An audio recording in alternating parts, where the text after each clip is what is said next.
Hello friends, எல்லோரும் எப்படி இருக்கீங்க? நீங்கள் எல்லோரும் நல்லா இருக்கீங்க நினைக்கிறேன். நானும் ரொம்ப நல்லா இருக்கேங்க. இன்றைக்கி நம்மளுடைய சேனலில் என்ன வீடியோ பார்க்க போகிறோன்னா, சாரீ ஃபோல்டு எப்படி ஸ்டிச் பண்ணலான்றது தான் பார்க்க போகிறோம்.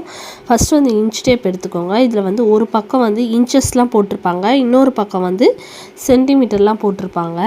நம்ம கடையில் போய் துணியை எடுத்தோன்னா நம்ம வந்து பிட்டெலாம் எடுத்தோன்னா சென்டிமீட்டர் கணக்கில் தான் கேட்போம், 80 90ன்ட்டு.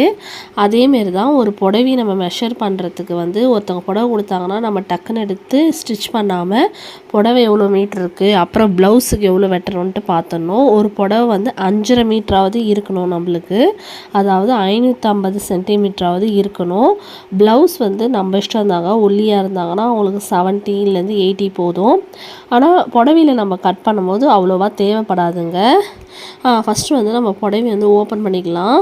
இல்லை வந்து எனக்கு வந்து ஒரு சைடு அடித்து கொடுத்துட்டுருக்குறாங்க, கீழே இருக்கும் இல்லைங்களா, முந்தான சைடு அடித்து கொடுத்துட்டுருக்குறாங்க. உள் சுற்று வரும் இல்லைங்களா, ஃபஸ்ட்டு நம்ம ஸ்டார்ட் பாயிண்ட் இருக்கும் இல்லைங்களா, அதில் வந்து எனக்கு அடிக்கலை. அது மட்டும்தான் நம்ம இப்போ ஸ்டிச் பண்ண போகிறோம். இது வந்து எனக்கு வந்து ப்ளவுஸ் வந்து நான் கட் பண்ண வேண்டிய அவசியமே இல்லை. எனக்கே வந்து அதில் வந்து பாதி, அதாவது பெரிய தையல் போட்டு ஸ்டிச் பண்ணி கொடுத்துட்டுருக்குறாங்க. இதில் ஸ்டிச் தெரியும் பாருங்கள். இது நம்ம பிரித்தா மட்டும் போதும், ப்ளவுஸ்க்கு அவ்வளோதான். இந்த ப்ளவுஸ் பிட்டோட வந்து மீட்ரு எவ்வளோ இருந்துச்சுன்னா 77 சென்டிமீட்டர் இருந்துச்சு. எனக்கு அது போதுங்க. பட் ரொம்ப குண்டாக இருக்கிறவங்க, இல்லை ஃபுல் அந்த கை வந்து முக்கால் கையெலாம் வைக்கிறோன்னா கொஞ்சம் பத்தாது. அதை மட்டும் நம்ம பார்த்து வச்சுக்கணும். இந்தமாரி சாரீலாம் வந்து வாங்கும்போது ஒரு சில சாரியில் ப்ளவுஸே கொடுக்க மாட்டாங்க. நம்ம அதனால் ப்ளவுஸுக்கு கட் பண்ணாமல் சாரீ எவ்வளோ லென்த் இருக்குதுன்னு பார்த்துட்டு கட் பண்ணோம். இல்லைன்னா நம்மளுக்கு வந்து அந்த கொசுவுமே சுத்தமாக வராதுங்க. இதில் வந்து நம்ம வந்து பார்த்துக்கலாம். 77 இருந்துச்சு. புடவை வந்து எனக்கு வந்து எவ்வளோ இருந்துச்சுன்னா 6 மீட்ரு வந்து மொத்தமாக இருந்துச்சுங்க. 40 புள்ளி பாயிண்ட்டும் 6 மீட்டரும் இருந்துச்சு. அதில் வந்து 77 சென்டிமீட்டர் மட்டும் இதில் ஜாக்கெட் இருந்துச்சு. இதை வந்து ஃபஸ்ட்டு நம்ம பிரிச்சுக்கலாம்.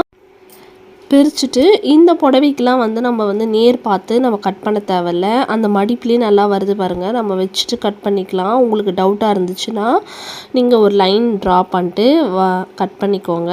எனக்கு வந்து அப்படியே நான் கட் பண்ணியிருக்கேன்.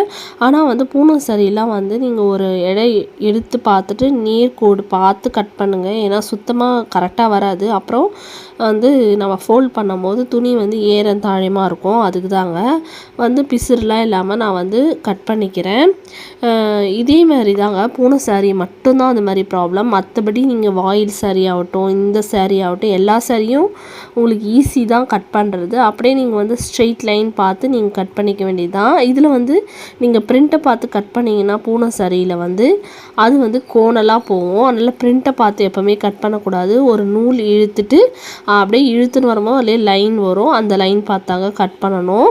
இதை வந்து கட் பண்ணிவிட்டு ஃபோல்டு பண்ணி தைச்சிக்க வேண்டியது தான். இதேமாரி தாங்க லுங்கி வந்து ஓரம் கட் பண்ணுவாங்க இல்லைங்களா, ஓரம் தைப்பாங்க இல்லைங்களா, இதேமாரி தான் 2 ஜாயிண்ட்டும் பிடிச்சி கட் பண்ணிவிட்டு அந்த பிசுறு தெரியுது இல்லைங்களா உள்பக்கம், அதை வந்து கர்ச்சீஃப்க்கு எப்படி 2 சைடு மடித்து நம்ம வந்து ஸ்டிச் போடுவோம், அதாவது ஃப்ளாட் ஃபெல் சீம் ஸ்டிச் நம்ம ஏற்கனவே படிச்சிருக்கோம் இல்லையா, அந்த ஸ்டிச் வந்து போட்டுக்க வேண்டியது தான். நம்ம இப்போ வந்து ஓரம் கட் பண்ணியாச்சு.